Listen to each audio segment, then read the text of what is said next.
এই মুহূর্তে সব থেকে বড় যে আপডেটটা আছে অর্থাৎ উচ্চ মাধ্যমিক নিয়ে, সেই আপডেটটা হলো উচ্চ মাধ্যমিক শিক্ষা সংসদের পক্ষ থেকে জানানো হয়েছে একদম পাকাপাকিভাবে যে 2024 সাল থেকে তোমাদের কিন্তু সেমিস্টার ব্যবস্থায় অর্থাৎ সেমিস্টার পদ্ধতিতে পরীক্ষাটা হবে। অর্থাৎ উচ্চ মাধ্যমিকে একাদশ এবং দ্বাদশ শ্রেণীর কিন্তু পরীক্ষাটা সেমিস্টারেই হবে, ঠিক যে নিয়মটা কলেজে লাগু হয়ে এসেছে এতদিন ধরে। অর্থাৎ পুরনো শিক্ষানীতি বা পুরনো শিক্ষা ব্যবস্থা কিন্তু পুরোপুরি পাল্টে যেতে চলেছে এই বছর থেকেই। তো শিক্ষা অর্থাৎ সেমিস্টার পদ্ধতিটা কিভাবে বা কোন প্রক্রিয়ায় এগিয়ে নিয়ে যাওয়া হবে সেটা কিন্তু আজকে এই ভিডিওর মাধ্যমে তোমাদেরকে জানাবো। তা এখন তোমাদের মধ্যে প্রশ্ন আসতে পারে যে সেমিস্টার পদ্ধতি বা সেমিস্টার পরীক্ষাটা ঠিক কিভাবে হয়। এখানে বলে রাখি, সেমিস্টার পদ্ধতি হলো বছরে দুটো পরীক্ষা। এতদিন ধরে তোমরা বছরে একটা করে পরীক্ষা দিয়ে আসতে, সেটা একাদশ শ্রেণী হোক বা দ্বাদশ শ্রেণী। তো এইখানে এবছর থেকে সেমিস্টারে কিন্তু দুটো করে পরীক্ষা হবে প্রত্যেক বছরে। অর্থাৎ 11-12 মিলে দুটো সেমিস্টার, অর্থাৎ 11-এ ফার্স্ট সেমিস্টার এবং সেকেন্ড সেমিস্টার, এই দুটো সেমিস্টার মিলে কিন্তু 11-এর পরীক্ষাটা হবে। এবং থার্ড সেমিস্টার এবং ফোর্থ সেমিস্টার, এই দুটো সেমিস্টার মিলিয়ে কিন্তু উচ্চ মাধ্যমিক অর্থাৎ ক্লাস 12-এর পরীক্ষাটা হবে। তো 11 এবং 12 মিলে টোটাল 4টে সেমিস্টার দাঁড়ালো, ফার্স্ট, সেকেন্ড, থার্ড এবং ফোর্থ, এই 4টে সেমিস্টার। এখন তোমাদের মধ্যে অটোমেটিক একটা প্রশ্ন জেগেছে যে পরীক্ষার নাম্বার বিভাজনটা কিভাবে থাকবে বা পরীক্ষার প্রশ্নটাও বা কিভাবে হবে, অর্থাৎ এই দুটো সেমিস্টারের পরীক্ষা আমরা কিভাবে দিতে যাচ্ছি। তো এখানে বলে রাখি, তোমাদের যে প্রথম সেমিস্টারে অর্থাৎ আমি দেখা গেল একাদশ শ্রেণীর কথা বলছি, এই একাদশ শ্রেণীর পরীক্ষা কিন্তু দুটো যে সেমিস্টার হবে, প্রথম সেমিস্টারে থাকবে এমসিকিউ অর্থাৎ মাল্টিপল চয়েস কোশ্চেন, আর সেকেন্ড সেমিস্টারে যে পরীক্ষা থাকবে সেটা হলো তোমাদের রচনাধর্মী বা বড় যে প্রশ্নগুলো থাকে সেগুলো নিয়ে। অর্থাৎ একটা বিষয়, আমি যদি একটা গোটা 80 নম্বরের একটা বিষয় ধরি, অর্থাৎ লিখিত পরীক্ষা যেটা তোমরা পুরনো সিলেবাসে দিয়ে এসেছে তোমাদের দাদা দিদিরা, তারা দিয়ে এসছে যে একটা যেটা 80 নম্বরের সাবজেক্ট, সেখানে কিন্তু তোমাদের ক্ষেত্রে ওই 80 নম্বরটা ভাগ হয়ে যাবে, অর্থাৎ 40-40 করে দুটো সেমিস্টারে পরীক্ষা হবে। অর্থাৎ প্রথম সেমিস্টারে এমসিকিউ থাকবে 40 নম্বরে, আর দ্বিতীয় সেমিস্টারে গিয়ে 40 নম্বরে বড় কোশ্চেন থাকবে।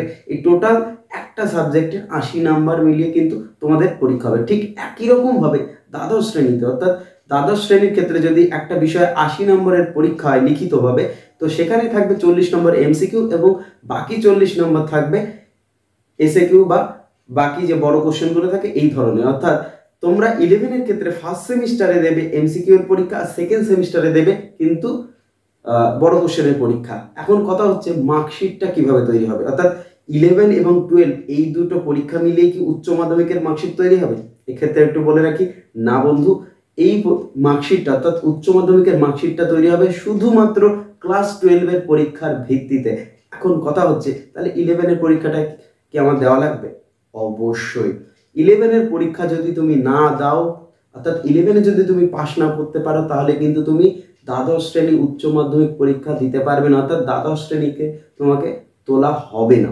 এখন কথা হচ্ছে যে পাস নম্বর কততে আছে, নাম্বার বিভাজনটা তো আমি জেনে গেলাম, পাস নম্বরটা কিভাবে আছে, আর সেমিস্টারে পাস করতে গেলেই বা কত নাম্বার করে লাগে। এক্ষেত্রে তোমাদেরকে বলে রাখি, তোমরা যারা 11-এ বা নতুন পরীক্ষা দেবে, টোটাল একটা সাবজেক্টে যে বললাম 80 নাম্বার থাকে, 80 নাম্বারের মধ্যে কিন্তু 80 ভাগের 3 ভাগ করলে অর্থাৎ মোটামুটি 24 নাম্বার পেলে লিখিতভাবে, তাহলে কিন্তু তোমরা পাস হয়ে যাও। এখন কথা তো হচ্ছে দুটো ভাগেই তো পরীক্ষা হবে, এমসিকিউ আর পার্টের একটা ফার্স্ট সেমিস্টার আর এসএকিউ বা বড় কোশ্চেনের পার্টে একটা সেকেন্ড সেমিস্টার।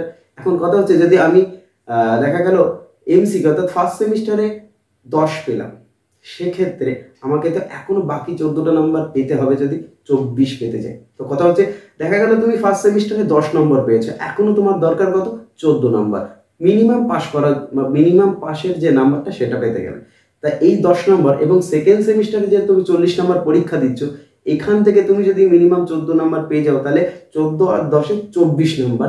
এই 24 অর্থাৎ দুটো সেমিস্টার মিলিয়ে তুমি যদি 24 নম্বর পেয়ে থাকো, তাহলে কিন্তু তুমি ক্লাস 11টা পাস করে যাবে। ঠিক একইভাবে উচ্চ মাধ্যমিকে তোমরা যখন ভর্তি হবে, তখন তোমরা দেখতে পাবে যে থার্ড সেমিস্টারে যেমন তোমাদের হচ্ছে 40 নম্বরে যেখানে পরীক্ষা হচ্ছে, সেখানে দেখা গেল তুমি কিছুই পেলে না, অর্থাৎ তুমি সেখানে 0 পেলে, তাহলে তুমি কি ফেল করে গেলে? না, তুমি এখনো ফেল করোনি, তোমার পাস করার জন্য এখনো আর একটা সুযোগ দেওয়া হচ্ছে।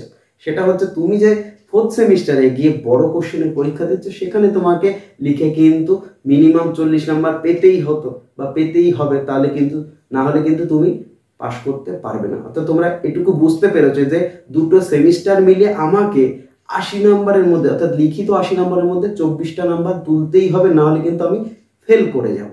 অর্থাৎ তুমি কিন্তু 11 পাস করতে পারবে না, অর্থাৎ 11-এ পাস না করতে পারলে 12-এ কিন্তু উঠতে পারবে না। আর 12-এ যদি তুমি ফেল করে যাও তাহলে কিন্তু তুমি অটোমেটিক্যালি ফেল, তোমাকে আবার পরের বছরে পরীক্ষা দিয়ে পাস করার জন্য আবেদন করতে হবে। আচ্ছা, এটা তো আমরা লিখিত পরীক্ষার ব্যাপারে জানলাম। তাহলে প্রজেক্ট বা প্র্যাকটিক্যাল যে সমস্ত সাবজেক্টে থাকে সেটাকে নিয়ে কি করা হবে? দেখো, প্র্যাকটিক্যালে যে সাবজেক্টগুলো থাকে সেখানে দেখা গেল 30 নাম্বার থাকে, ওই 30-এ তোমাকে মিনিমাম তোমাকে 9 নাম্বার কিন্তু পেতেই হবে প্র্যাকটিক্যালের সাবজেক্টগুলোতে। আর যদি তোমার প্রজেক্ট থাকে সেখানে থেকে 20 নম্বরের মধ্যে কিন্তু তোমাকে 6 নম্বর পেতেই হবে, না হলে কিন্তু তুমি প্র্যাকটিক্যালে বা প্রজেক্টে ফেল করে যাবে। এখন কথা হচ্ছে প্রশ্নের টাইপটা কিরকম হবে। এমসিকিউ তো আমরা জেনে গেলাম, আর বড় কোশ্চেনও জেনে গেলাম। এই নাম্বারের পরীক্ষা হবে। এখন কোশ্চেন হলো যে প্রশ্ন কারা করবে, বোর্ডের থেকে করবে নাকি স্কুল করবে? এক্ষেত্রে বলে রাখি, ক্লাস 11-এ তোমরা যেমন পরীক্ষা দিচ্ছ, এই 11-এর কোশ্চেন কিন্তু নিজেদের স্কুলেই পরীক্ষা হবে এবং নিজেদের স্কুল কোশ্চেন করতে পারে। আর তোমরা যখন উচ্চ মাধ্যমিক পরীক্ষা দেবে, এই উচ্চ মাধ্যমিক পরীক্ষা কিন্তু বোর্ডের থেকে কোশ্চেন আসবে এবং এই পরীক্ষা কিন্তু অন্য স্কুলে গিয়ে দিতে হবে। এখন কথা হচ্ছে দুটো করে তো সেমিস্টার, দুটো করে পরীক্ষায় কি আমরা নিজেদের স্কুলে দেবো? আর দুটো করে পরীক্ষায় কিন্তু উচ্চ মাধ্যমিকে আমরা বাইরের স্কুলে দেবো? হ্যাঁ, নিজেদের স্কুলে ক্লাস 11-এর পরীক্ষা দুটো সেমিস্টারই হবে, অর্থাৎ ফার্স্ট সেকেন্ড। আর অন্যের স্কুলে অর্থাৎ বাইরের স্কুলে গিয়ে কিন্তু তোমাকে ক্লাস 12-এর থার্ড এবং ফোর্থ সেমিস্টারের পরীক্ষাটা দিতে হবে।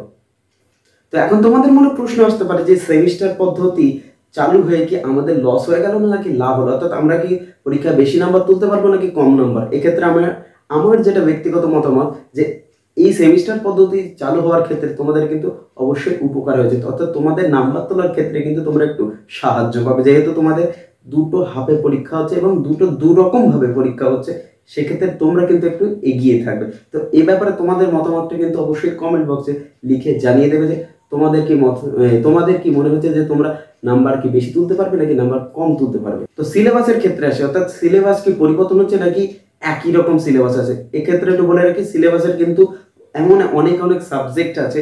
আর্টসের ক্ষেত্রে অনেক সাবজেক্ট আছে যেখানে ঢালাও পরিবর্তন, অর্থাৎ সবটাই প্রায় পরিবর্তন হতে যাচ্ছে। এমন কিছু সাবজেক্ট আছে যেখানে কিন্তু শুধুমাত্র কয়েকটা অংশ পরিবর্তন হতে যাচ্ছে। তো এরকম কিছু সাবজেক্ট কিন্তু আর্টস, কমার্স এবং সায়েন্স সব ক্ষেত্রেই কিন্তু সিলেবাস পরিবর্তন হচ্ছে, এটুকু তোমরা জেনে রাখো। আর অবশ্যই আজকের ভিডিওটা ভালো লাগলে আর আজকের ইনফরমেশন তুমি তোমার বন্ধুদেরকে যদি শেয়ার করতে চাও, অবশ্যই শেয়ার বাটনে ক্লিক করে তোমাদের বন্ধুদেরকে শেয়ার করে দিও তাতে।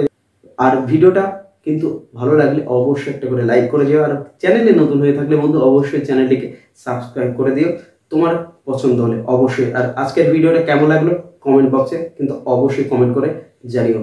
তো আপাতত নতুন কোনো ইনফরমেশন বা নতুন কোনো আপডেট এলে অবশ্যই আমি সবার আগে তোমাদেরকে জানানোর চেষ্টা করব। তো ততক্ষণে সবাই ভালো থাকো, খুশি থাকো, হ্যাপি থাকো।